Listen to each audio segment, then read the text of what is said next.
They fenced me out of my own ranch, my land, my home. The HOA thought their locked gate and no trespassing sign would break me. But when I discovered their fence sat on a 5x5 plot they didn't own, I bought it. Now I hold the only key to their nightmare.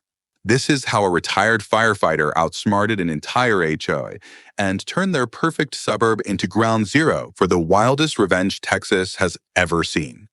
I stood there staring at the tall metal fence that now completely circled my ranch. A private HOA property, no trespassing, sign hung right in the middle of the locked gate. I blinked. My own ranch, fenced, locked, like I was the trespasser. I rattled the gate hard. It didn't budge. I have left for just 2 days to visit my mother in Houston. 2 days. And now someone, or more specifically, the HOA that had been bothering me for months, had decided to fence me out of my own property. Not only that, the entrance gate had a thick padlock on it. No combination, no spare key, no explanation. Just a smug little sign like it owned the place. But here's the part that will make you spit out your sweet tea. Instead of fighting, yelling, or calling lawyers like they probably expected, I went out and bought this small patch of land. The exact one the gate was built on. The land that held the only gate key. That's right. I bought it, and what happened after that?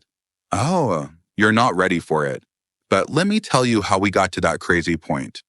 My name is Jesse Ray. I'm 43, a retired firefighter, and I live on a 40-acre ranch outside of Austin, Texas. After 20 years running into burning buildings, I'd earned that silence. No sirens, no screams, just wind through peach trees and the occasional bird call, the kind of quiet that makes your soul smile. Then came the HOA. Not from my side, no. My ranch didn't belong to any neighborhood. It was its own land, free and clear. But some developer decided to build a fancy new housing estate right next to me, like right next to me. And those houses fell under a brand new HOA called Pinebrook Meadows. At first, I didn't think much of it. They were the ones moving in next to me, not the other way around. I had fences, signs, and boundary markers. But those HOA folks, they had other ideas. First came the letters. They looked official, but I laughed at them. Stuff like, your barn color does not match community standards, and please remove your tractor from visible sight lines. I ignored everyone. Why? Because they had zero power over me. My property wasn't even in their HOA. Then came the visits. This one guy, Mr. Donald Snythe, came by wearing a little name badge and a smug grin. A man who ironed his khakis to a knife's edge and smiled like a possum caught in a flashlight beam, all teeth, no soul. We're trying to create a beautiful, unified environment, he said. Your property is very visible from the new homes, and, well, the board thinks it clashes with our aesthetic. I asked him if he wanted some fresh horse manure to go with his opinion. He didn't come back after that, but the HOA didn't stop. A few weeks later, I noticed weird surveyor flags near my fence line.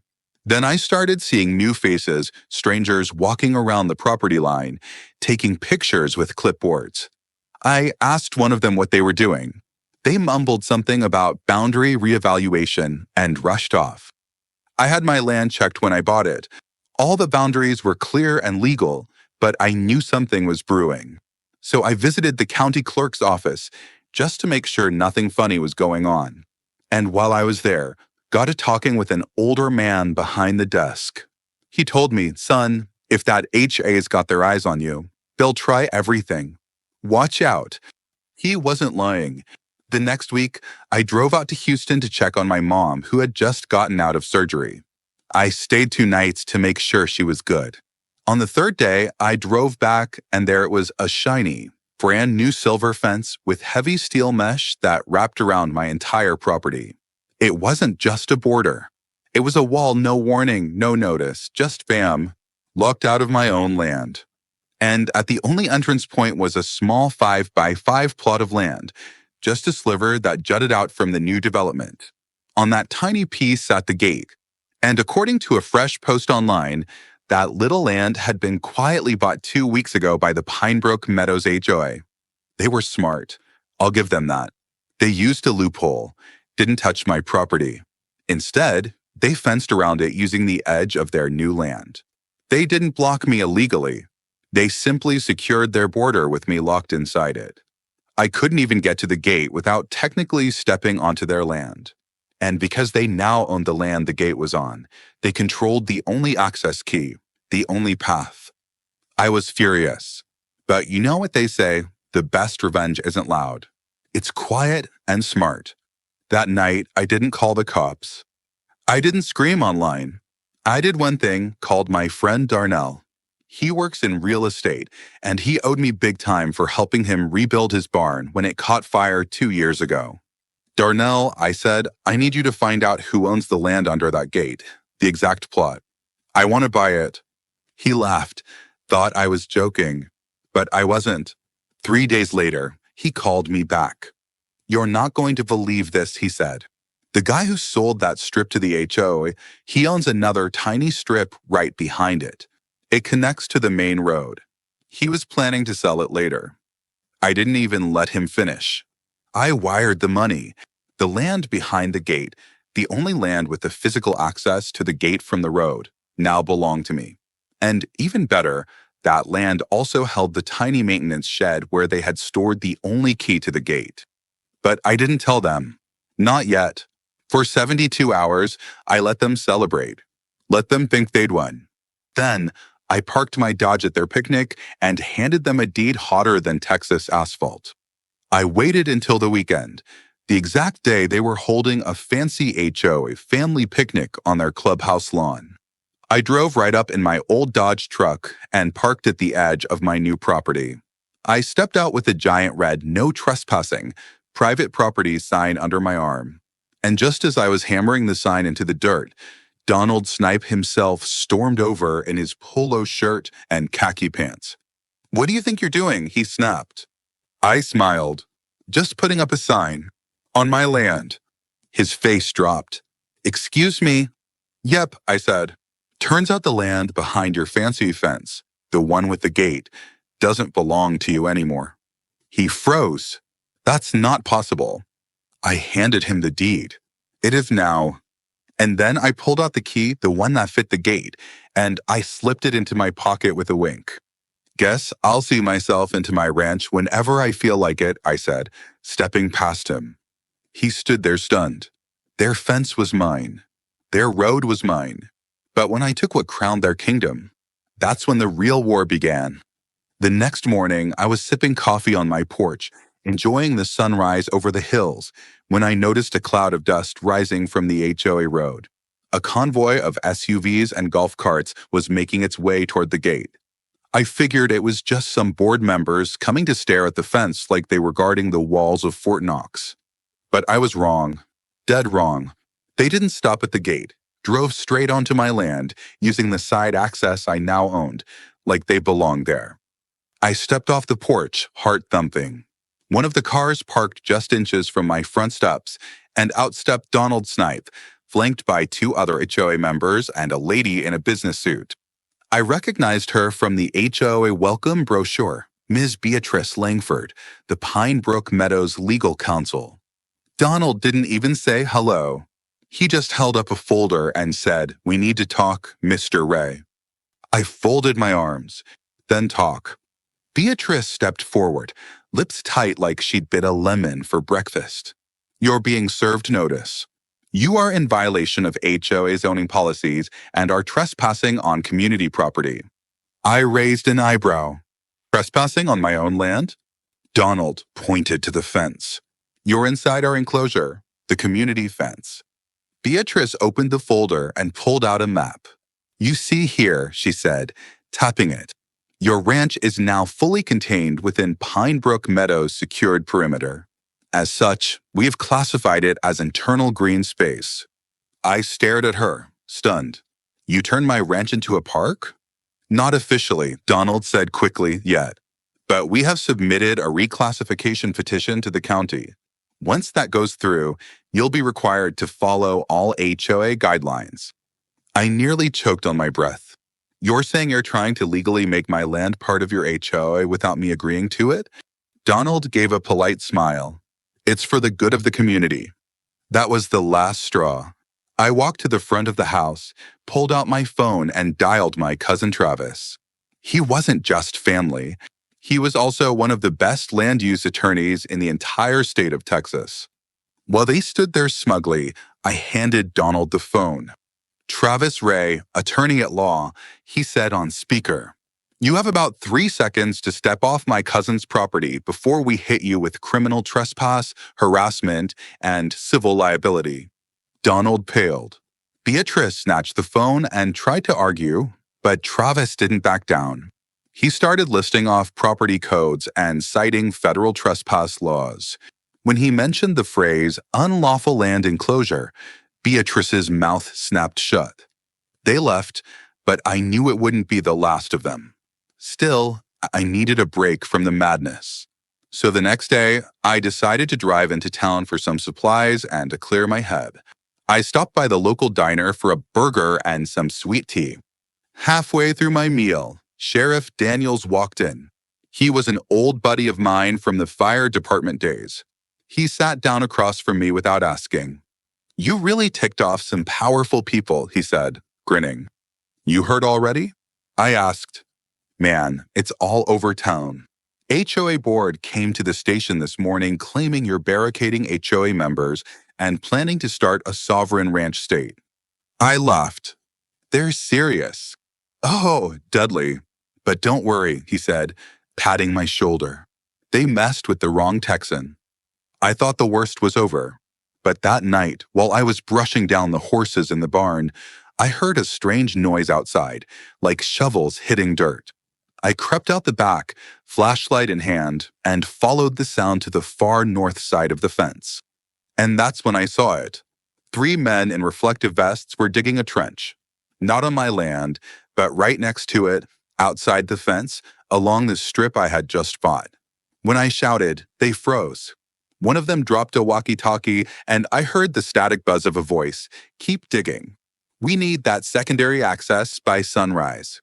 They were building a new entrance, a secret one. I ran back to the house, called Travis again, and grabbed my drone. I launched it into the sky, recorded everything, the digging, workers, makeshift blueprints laid out on a folding table. And just as I was zooming in on one of the maps, a spotlight hit the drone. Then came the sound of a rifle bolt snapping into place. They were armed, on HOA business. Before I could react, someone fired a warning shot, bang, into the air. My drone tumbled out of the sky and crashed to the ground. I dropped flat behind a hay bale, heart pounding. Who were these people? I waited in the dark for an hour before sneaking out to recover the drone. The camera was busted, but I had already saved the footage to my cloud. The next morning, I sent the footage to Travis and Sheriff Daniels, but what happened later that afternoon nearly made me question my sanity. I returned from the feed store to find my ranch's main road blocked by a construction crew. They weren't digging, they were paving. Fresh black asphalt, bright yellow lines, and a big sign that read "Coming Soon," Pinebrook Meadows North Entrance, private HOA road. And at the bottom, property of Pinebrook Meadows, permitted traffic only. They were building a road through my land, without notice, without permission, without shame. And it got worse because I spotted someone in the distance, watching from behind the new fence line. Beatrice, holding a clipboard and smiling. They thought they had me surrounded, thought they could pave over my land and push me out slowly. But they forgot one thing. I wasn't just Jesse Ray. I was the guy with the only gate key, and they had just paved their future straight into the palm of my hand. What I did next would set off a chain of events that neither the HOA nor their fancy lawyers were ready for. By the time the sun came up the next day, I was already dressed, boots laced, hat on, and leaning on my porch railing with a cup of hot black coffee. That new road was stretching right up to the gate now, like a long black tongue trying to taste what didn't belong to them. Pinebrook Meadows thought they were closing in, but I had plans. Big ones. I called a county zoning inspector first thing in the morning. An old contact I helped rescue during a barn fire years ago. His name was Barry McDougal. Honest guy, thick accent, always wore a BO tie. When I explained what was going on, he whistled so hard it nearly blew my speaker. They built a road without a permit, he said, and through your property? Not only that, I told him, they fired a shot to take down my drone. I'll be there by noon, he said. And he was. Barry showed up in a dusty blue pickup, chewing sunflower seeds and holding a clipboard thicker than a Bible. He walked that new road inch by inch, took pictures, jotted notes, scratched his head, took more pictures. By the time he was done, he looked mad. They're going to need more than fancy lawyers to get out of this, he muttered. Just as we were talking, a Pine Brook Meadow security patrol rolled up in a shiny black golf cart. 2 men in navy polos stepped out. Sunglasses, earpieces, the whole deal. One even had a fake badge clipped to his belt. Barry squinted. What's this? HOA Secret Service? The taller one walked up, puffed out his chest. You're on Pine Brook Meadows private development land. You'll need to vacate. Barry laughed so hard he bent over. Son, I work for Travis County. You see this badge? He flashed it like lightning. You just told a government inspector to vacate private ranch land that was illegally paved over by your little country club HOA. That shut them up fast. Barry ordered the road work shut down immediately. Said the next move would come from the county commission, fines, legal action, and possibly jail time for unauthorized land use. The golf cart patrol rolled off quietly, but the quiet didn't last. That night, someone broke into my barn. I had installed cameras after the fence stunt, so I caught them clear as daylight. 2 masked men in dark hoodies spraying something flammable onto my hay bales. One carried a red jerry can, the other a lighter. Fire follows fire. After 20 years running into burning buildings, I knew what was coming. I called 911 before they could strike the flame. By the time sheriff's deputies arrived, the men were long gone, but the security footage told the whole story. When Sheriff Daniels reviewed it, he cursed under his breath. They wanted your barn to burn, make you look careless, maybe get you evicted. Insurance mess. Public outrage. I knew exactly who they were. The next morning, I printed every frame of the video and nailed it to the front fence, big bold letters on top. Try again.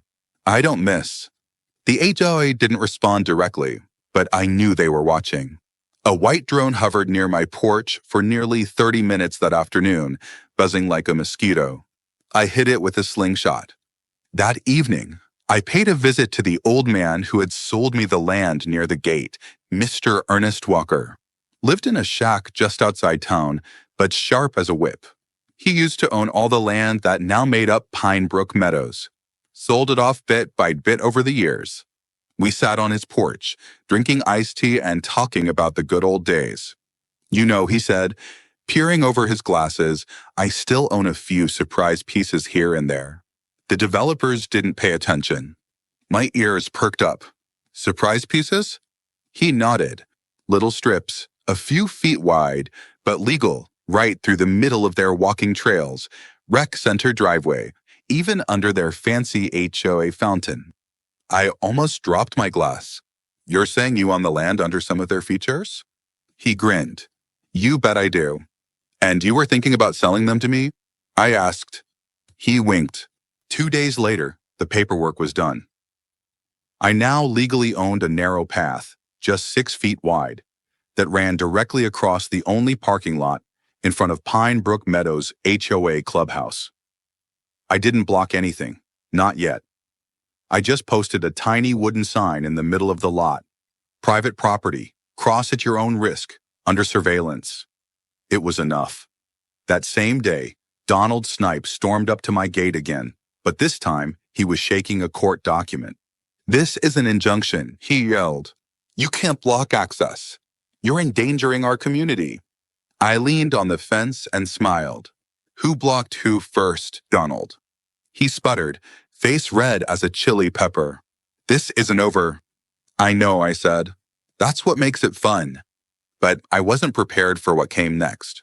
The HOA filed an emergency motion with the county court to seize temporary control of my land, citing public nuisance, safety violations, and noncompliance with community standards. They were trying to get court-ordered access through my ranch. And the court date? It was set for next week. I needed help. Real help. So I called in a favor from someone Pinebrook Meadows didn't know I had on speed dial, Senator Bobby Lane, an old friend. I once pulled him out of a car wreck before the fire spread. He never forgot it. I told him everything. The fence, the break-in, the road, the court date. He listened quietly, then said, "I'll take care of it, but Jesse, be ready. These people play dirty. You haven't seen the worst of it yet." He was right, because the next day, I woke up to the sound of a bulldozer rumbling outside, and when I looked out my window, it was driving straight toward my porch.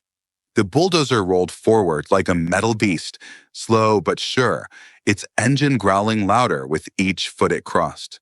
Dust kicked up in thick clouds as the massive blade lowered toward the ground, toward my porch. I dashed out the front door barefoot, yelling, "Hey, hey, back that thing up." The driver didn't flinch. He just kept inching closer, eyes hidden behind dark sunglasses. I could barely hear his voice over the roar of the engine, but what I caught made my blood run cold, just doing what the paperwork says. Paperwork? I waved my arms wildly. "Turn it off right now." But he didn't.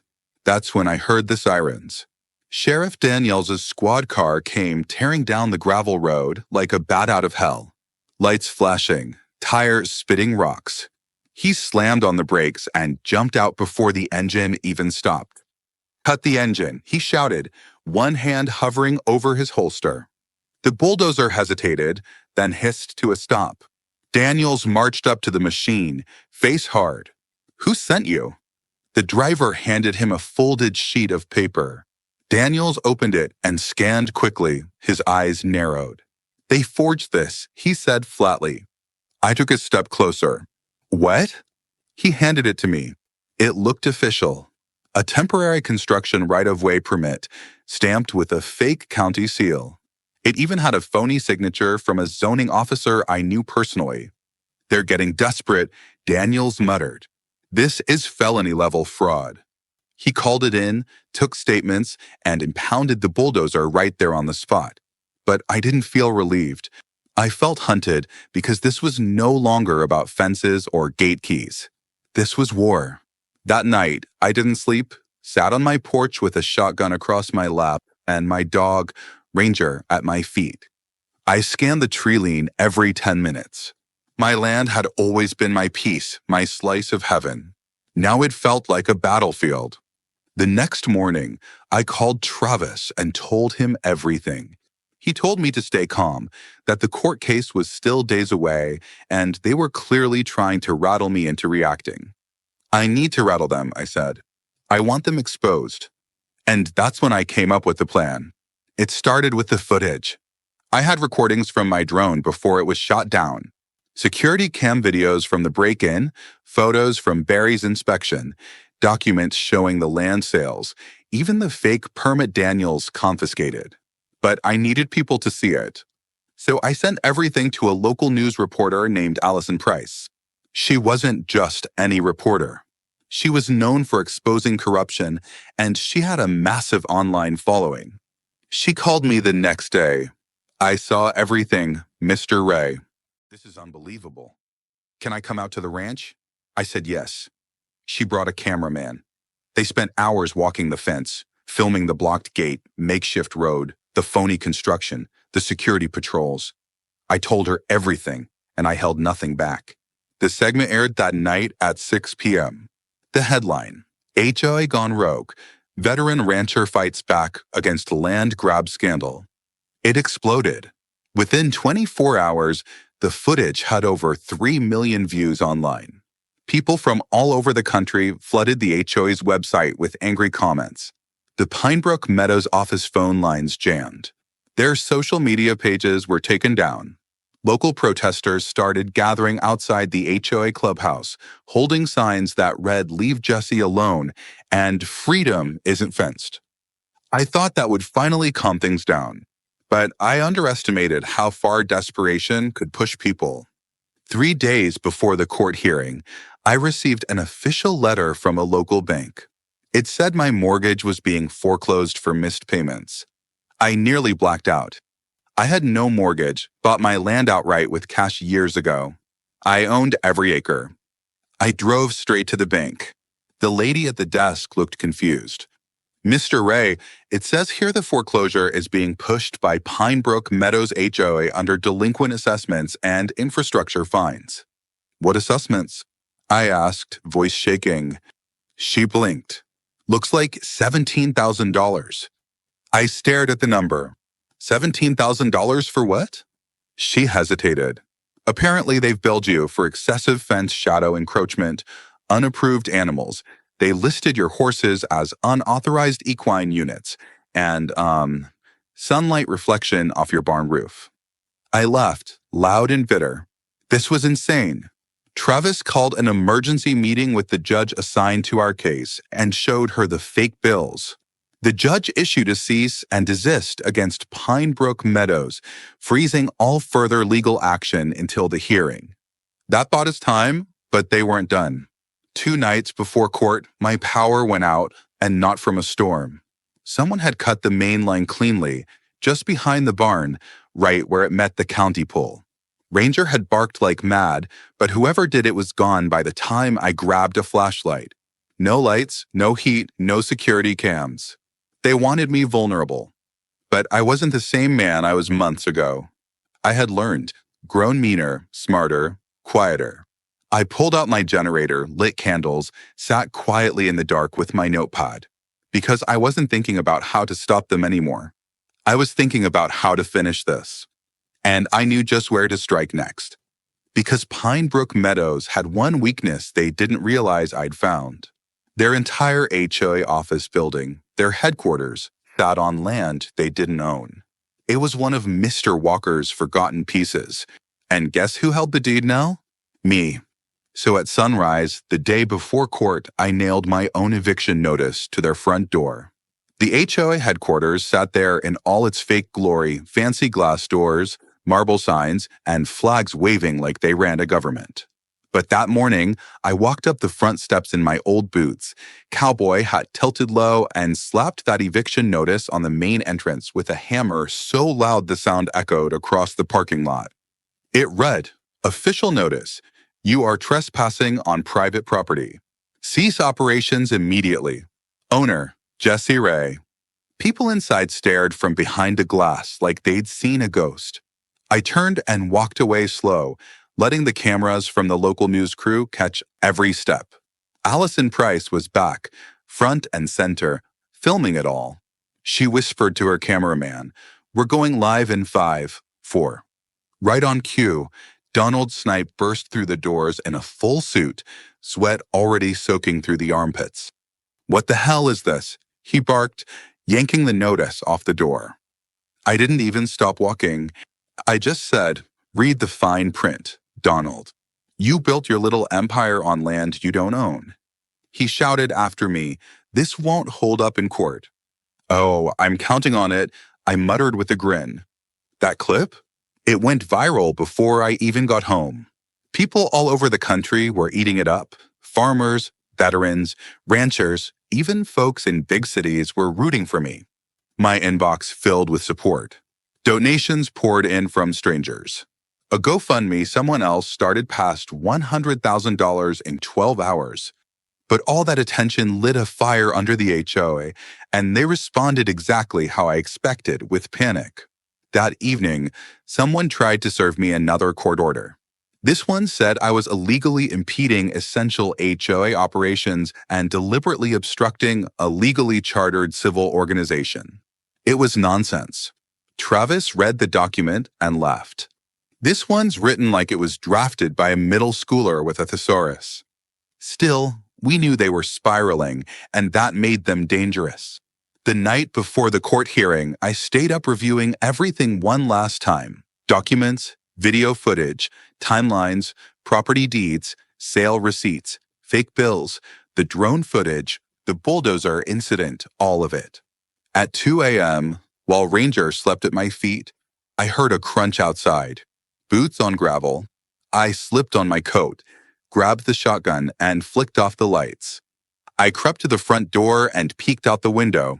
A figure was standing at the gate, alone, hands in the air. I stepped out onto the porch, weapon ready. "Say something," I called. "It's me, Beatrice Langford." I froze. The HOA's lawyer. She stood in the moonlight, looking smaller, tired, like she hadn't slept in days. Her hair was messy, her heels dusty, and her voice cracked when she spoke. "I need to talk. Alone. Please." I didn't trust her, but I listened. She stepped closer, stopping just inside the light. "I'm not here on behalf of Pinebrook Meadows. I'm here because I'm done." She reached into her coat, slow, careful, and pulled out a flash drive. "This has everything," she said. "Internal memos, emails, proof they planned the road scam, the fake foreclosure documents, even instructions to destroy your barn." I didn't move. "They went too far," she whispered. "I didn't sign up for this."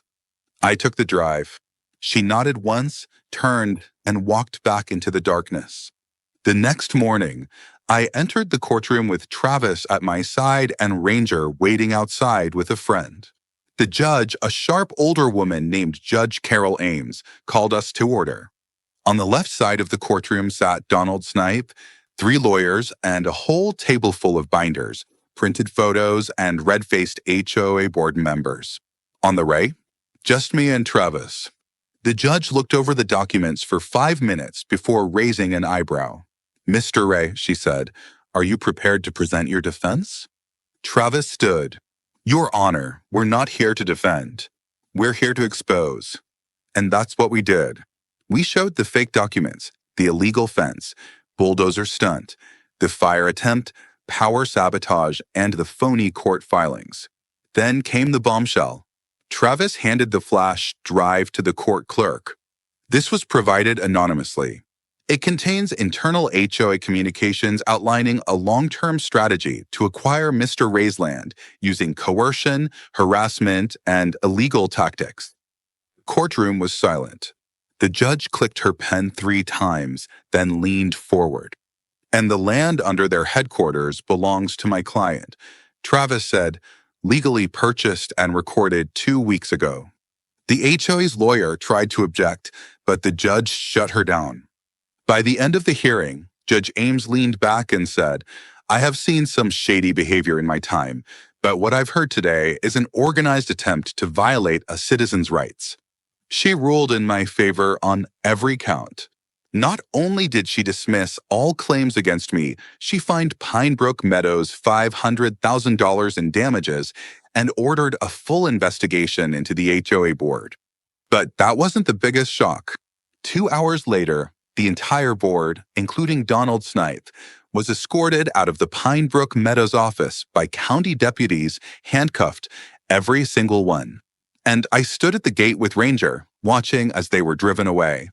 But I wasn't smiling, not because I wasn't satisfied, but because I had one final card to play. The land behind the new road they paved? Remember that little strip that ran behind their development? I had just bought that too. And I had plans for it that would forever remind Pinebrook Meadows what happens when you try to fence in a man like me. Because tomorrow at sunrise, construction crews were coming in.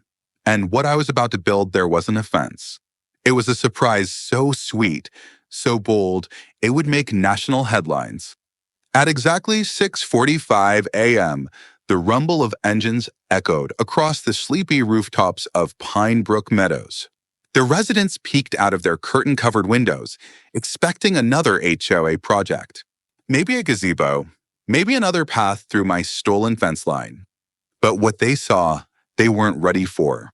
For flatbed trucks rolled in, followed by a bulldozer, an excavator, and a long trailer painted red, white, and blue. On the side, in bold letters, it read, "Freedom Arena, coming soon. Grand opening by Jesse Ray." That's right. I was building a rodeo arena right behind their development, on the strip of land they had tried to steal. The one they paved next to, the one they thought would become their HOA's crown jewel entrance. Instead, it was about to become my stage.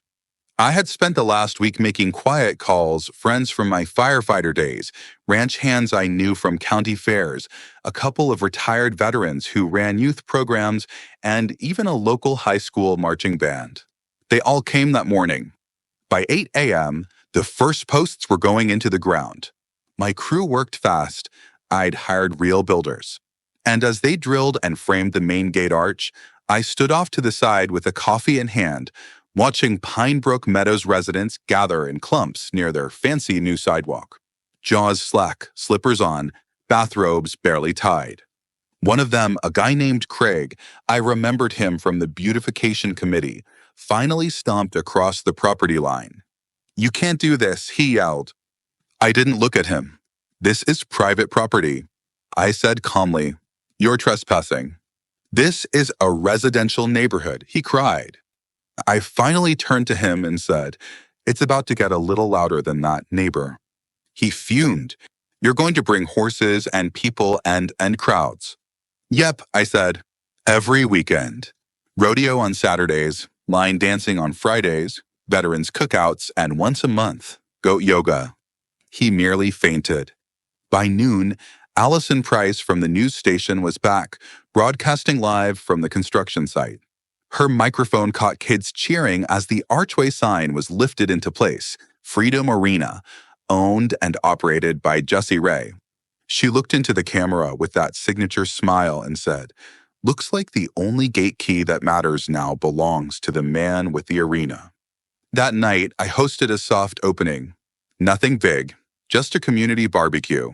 But this time, the community wasn't HOA board members and button-downs and clipboards. It was real folks, ranchers, teachers, veterans, single moms, kids with toy lassos. The sheriff showed up with his band. Even Barry McDougal, the zoning inspector, danced with a school teacher under a string of porch lights. And me? I just grilled burgers with Ranger sitting at my feet and country music humming low from the speakers. I didn't need to say anything. The smell of barbecue, the sound of laughter, and the view of the broken fence line in the background said everything.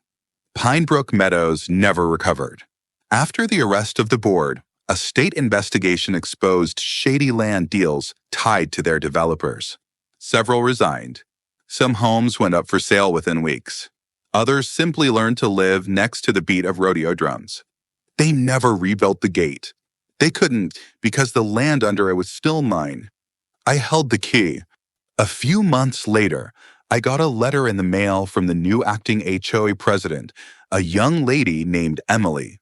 She wrote, "Dear Mr. Ray, we sincerely apologize for what was done to you by our former board. We hope you'll consider joining our quarterly town events in the future. Your arena has brought joy to the children and laughter back to our quiet little neighborhood. Thank you for reminding us what community is really about." I smiled and tucked the letter into a drawer. I never wrote back. Didn't need to, because sometimes the best way to win isn't through courts or yelling. It's by building something stronger, something joyful, right in the heart of your enemy's ambition. And in the end, the man they tried to fence in was the only one truly free.